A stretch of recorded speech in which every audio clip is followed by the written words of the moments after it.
There are good compositions and bad compositions. But how do we decide it? What do you think about this design? I feel the design, the colors, the typography, all are good. But the placement of the individual elements are completely wrong. Let me tell you how. These are the points we have to consider before designing. Number one is artboard dimensions. Nobody really talks about it. So we commonly use 3 artboard sizes, which are horizontal, vertical, and square. The placement of the element changes for each of these artboard sizes. So you have to keep in mind that before designing which artboard size you're gonna design. You'll get this idea by separating the elements from the designs which you see every day. This is a great practice that you can develop. For example, take a look at this design. When we separate the elements from this design, we have a list and also we have a basic idea how they will use the compositions in this design. Start seeing your designs like this from now on. It really helps in perspective of seeing designs. Now let's get to the second point, visual hierarchy. Guys, you might have heard this everywhere. Hierarchy is the most important when it comes to compositions. Imagine we have elements like images, text, colors, and a call to action. So in all the designs, the end goal is to guide viewers' eyes and convey the message to the audience with clarity. So we have to decide which is the first thing the viewer has to notice and follow along with the other important elements.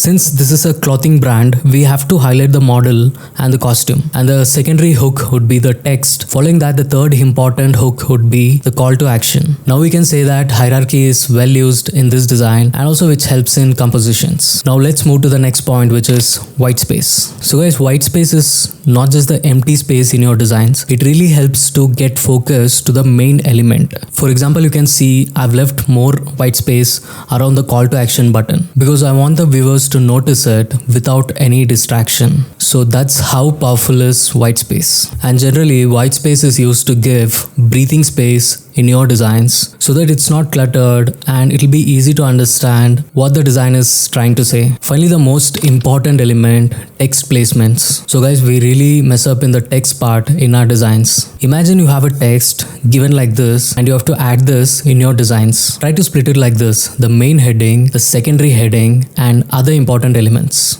You should show the differentiation in the sizes. Always try to keep the heading with 4 or less words, and the main heading leads to the subheading which has little more information. And finally, other details like call to action or the logo or any other elements which you want to place in your designs. So split your text into 3 parts.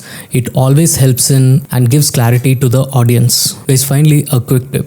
90% of the designs which we design is to convey the message to the audience. Rest 10% would be the design ideas and the art and our design skills. This won't apply for all the designs. I mean, if you want to showcase your creativity in portfolio, absolutely design in creativity and arts and your design skills comes in. We have to learn to balance both. So that's about a simple understanding on compositions. So when you start designing more and more, you'll understand and you'll be able to judge the compositions like a pro. I'll see you all in another graphic designing informative video.